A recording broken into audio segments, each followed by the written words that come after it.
नमस्कार, आप देख रहे हैं 10 में तब। मैं हूं आपके साथ विवेक शांडिल्य। आज की बड़ी खबरों के साथ सबसे पहले जिक्र उन खबरों का कर लेते हैं जो हम शो के दरमियान देखने वाले हैं। सबसे पहले बात होगी कोरोना के अपडेट की, यानी देश में फिलहाल कोरोना की स्थिति क्या है, क्या अभी भी हालात बिगड़े हुए हैं या हालात में थोड़ा सुधार देखा जा रहा है। इसके अलावा बातचीत करेंगे हम कि देश में अभी भी अस्पतालों में किस तरह से ऑक्सीजन की कमी से बड़े बड़े हादसे सामने आ रहे हैं।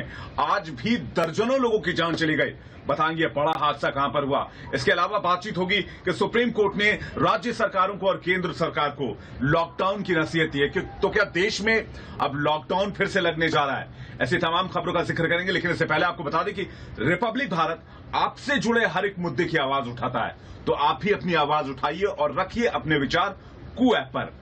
कू ऐप के यूजर्स के लिए हमारा आज का सवाल यह है कि क्या कोरोना की दूसरी लहर में सरकारें ऑक्सीजन की किल्लत का आकलन करने में नाकाम रही है। तो अभी डाउनलोड करें कू ऐप और रखें अपने विचार।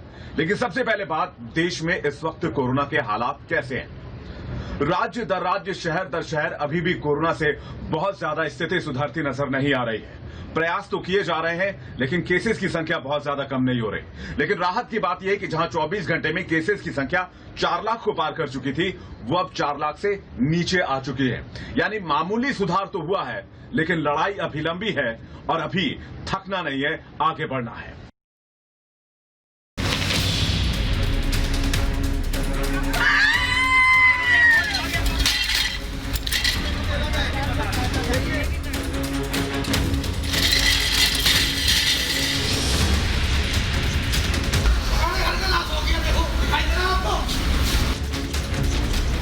सत्यानाश का सच बताती ये तस्वीरें उत्तर प्रदेश के मेरठ की हैं।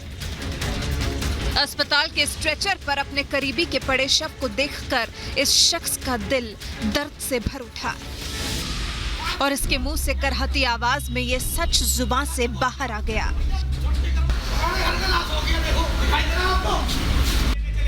तोड़फोड़ और हंगामे की ये तस्वीरें मेरठ के न्यूट्रीमा अस्पताल की हैं।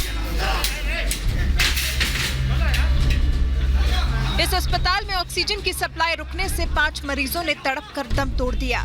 मरीजों के तीमारदारों का आरोप है कि इलाज में लापरवाही होने से ये मौतें हुई और गुस्साए परिजनों ने अस्पताल में तोड़फोड़ की।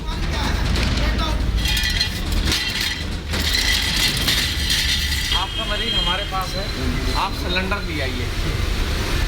अब हमने आपको सिलेंडर ला के दे दिया। जो आपका स्टाफ है, जब गैस डाउन चली गई, वो काम मरीज का है, तीमारदार का है, जो अंदर देख रहा है उसका है। इस चीज का आप जवाब दीजिए। या सर एक घंटे में 16 मरे, जिम्मेदारी आप लोगों को कौन लेगा? एक घंटे में 16 मरे, एक घंटे में सर। बताया जा रहा है कि रविवार दोपहर से शाम तक अस्पताल में 5 लोगों की मौत हो गई। ये खबर सुनते ही मरीजों के तीमारदारों के बीच अफरा तफरी मच गई और जब आईसीयू में एकाएक 3 मरीजों की मौत हो गई तो लोगों का धैर्य जवाब दे गया। परिजनों का कहना है कि ऑक्सीजन की सप्लाई रुकने से मरीज तड़पने लगे और देखते ही देखते दम तोड़ दिया।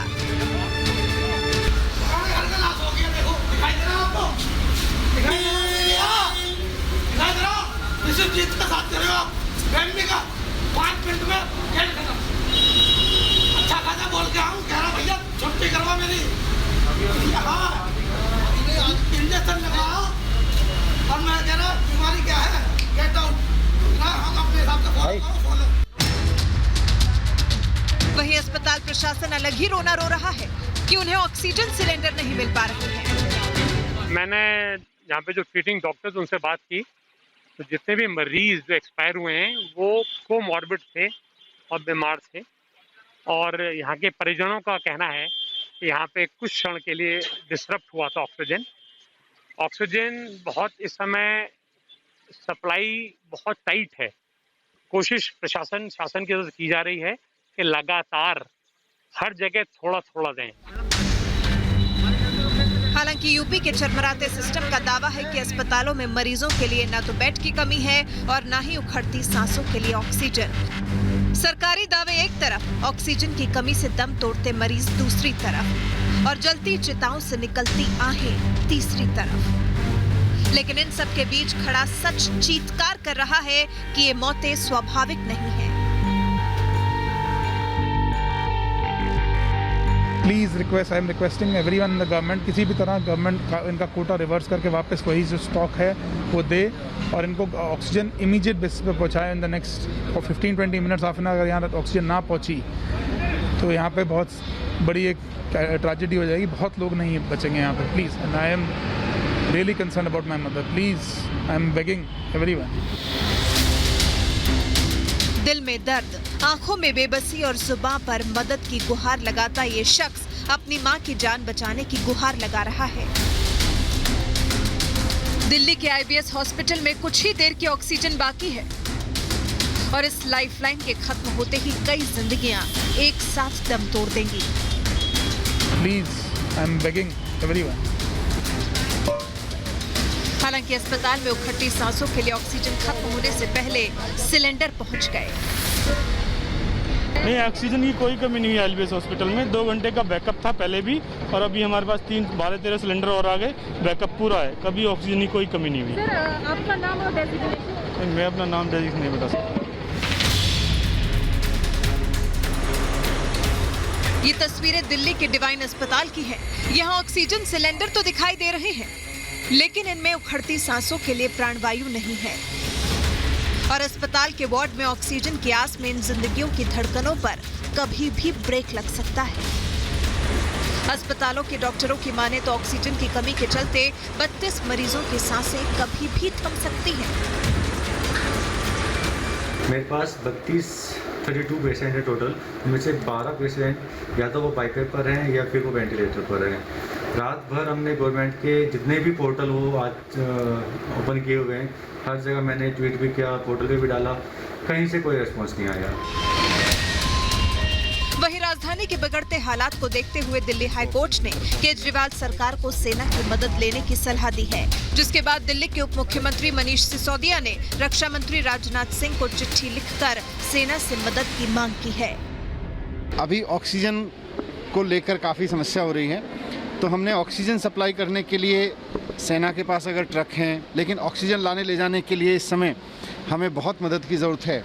और अगर जहाँ से भी, जिस सोर्स से भी मदद हो सकती है, प्राइवेट सेक्टर से, सोशल सेक्टर से, central government, different wings of central government, सबसे मांग रहे हैं।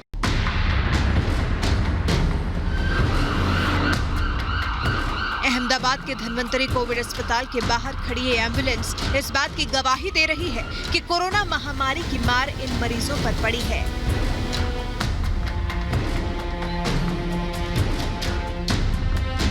आंखों में उम्मीद और दिल में सांस की आस में उखड़ती ये सांसें अपने ही अस्तित्व को टटोल रही हैं और उनके तीमारदारों का तो जैसे भरोसा ही टूटता जा रहा है। 108 तो मेरे पास ऑलमोस्ट आधा घंटे से पौने घंटे के अंदर आ गई थी। They are cooperative. और अभी इनका कितना SpO2 कितना है? अभी 60 है, अभी इनका क्रिटिकल होता जा रहा है, बट कोई कुछ मैं कर नहीं पा रहा हूँ क्योंकि ऑलरेडी लंबी लाइन है। लेकिन हैरत की बात यह है कि अभी कोरोना का पीक नहीं आया है, यानी कोरोना का और ज्यादा कहर अभी बाकी है। हम लोग ये कहेंगे अभी पीक तो नहीं आया है, peak will come in middle of May probably, इसलिए पीक तो हम इसको नहीं कह सकते कि पीक आके ये नीचे जा रहा है, लेकिन ये जो थोड़े केसेस बहुत कम घटने लगे हैं।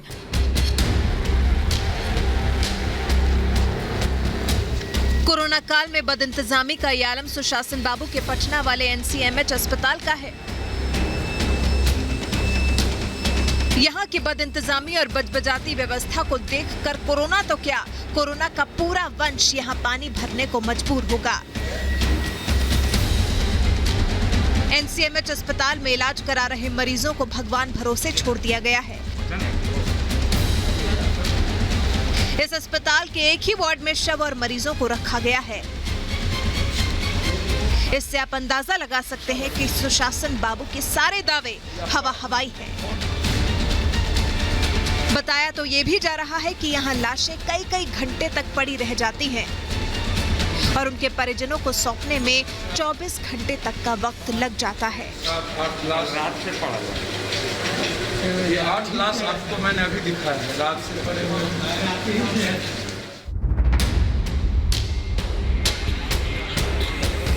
एक तरफ जहां उखड़ती सांसों में प्राणवायु के लिए मारामारी हो रही है, वहीं दूसरी तरफ कालाबाजारी करने वाले भी महामारी में चांदी काट रहे हैं।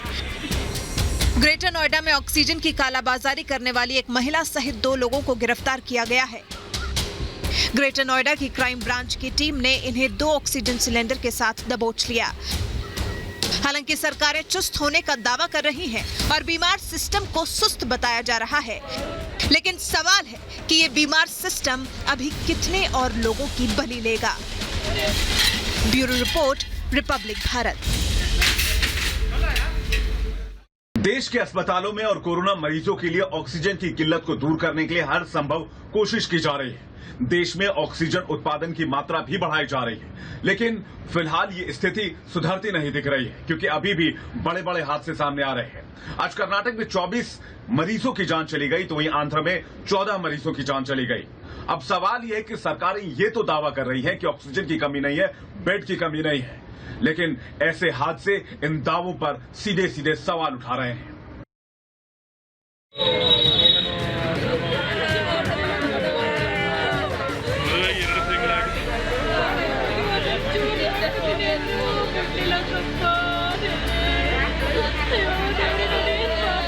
ये उन बदनसीबों के शव हैं जिनकी उखड़ती सांसों को ये चरमराता सिस्टम ऑक्सीजन नहीं दे सका। कर्नाटक के चमराज नगर जिला अस्पताल में इस सुस्त सिस्टम ने 24 लोगों की सांसें एक साथ छीन ली।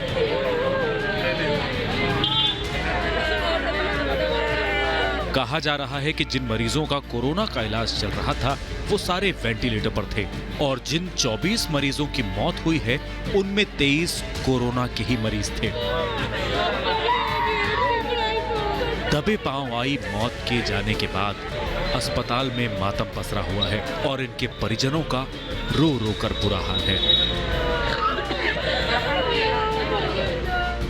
अपने परिजनों को खो चुके मृतकों के परिवार वालों ने अस्पताल में प्रदर्शन भी किया और आरोप लगाया कि अस्पताल में ऑक्सीजन की कमी थी।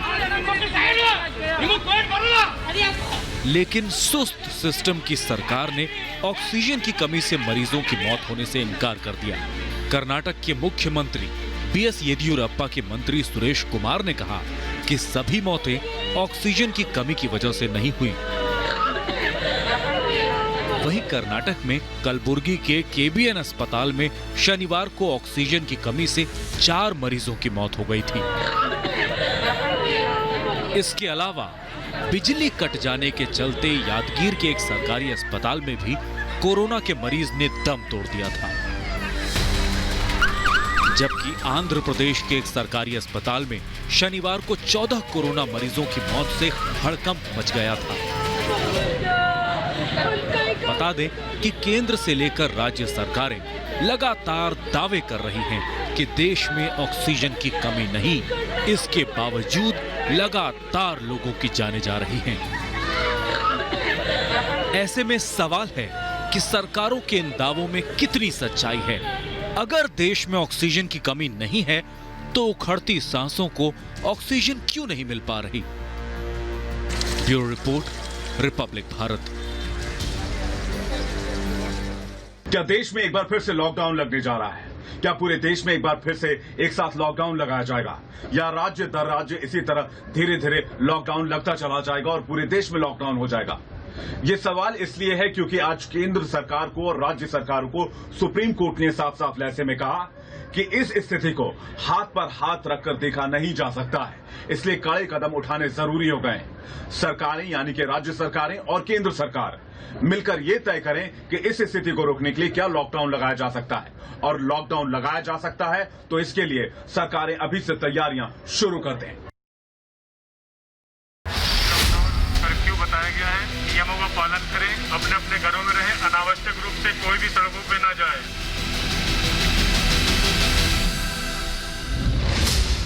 देश में कोरोना महामारी से कोहराम मचा हुआ है। हर इंसान को कोरोना अपनी जद में जकड़ता जा रहा है। मौत के आंकड़े दहशत बढ़ा रहे हैं और हर घंटे करीब 142 मरीजों की मौत हो रही है। अस्पतालों के अंदर और बाहर एक ही तरह के हालात हैं।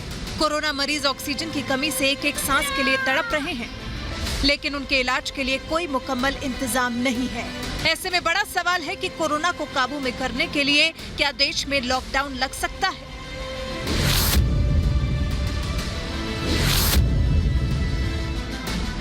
दरअसल देश में कोरोना संक्रमण के मामले 2 करोड़ के करीब पहुंच चुके हैं और बिगड़ते हालात को देखते हुए सुप्रीम कोर्ट ने केंद्र सरकार को फैसला लेने के लिए कहा है।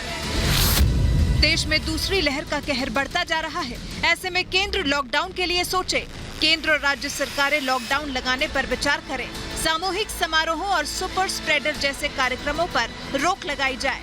लॉकडाउन से पहले सभी के लिए पूरे इंतजाम हो और देश में अफरा तफरी का माहौल न बने। मतलब साफ है कि हर दिन बढ़ते कोरोना के मामलों को लेकर सुप्रीम कोर्ट भी चिंतित है, जिससे ऐसा संभव है कि सुप्रीम सलाह पर केंद्र सरकार एक्शन ले सकती है। हालांकि केंद्र सरकार ने लॉकडाउन को लेकर पहले ही राज्यों को अपने हिसाब से फैसला लेने की छूट दे रखी है और कई राज्यों में लॉकडाउन भी लागू है। बावजूद इसके देश में पॉजिटिविटी रेट 20% से ज्यादा है। इतना ही नहीं, कोरोना की दूसरी लहर का पीक आना अभी बाकी है, यानी देश में अभी हालात और बिगड़ने की आशंका है। ऐसे में बड़ा सवाल है कि क्या लॉकडाउन ही आखिरी रास्ता है? Bureau report, Republic Bharat. घरों में रहे, अनावश्यक रूप से कोई भी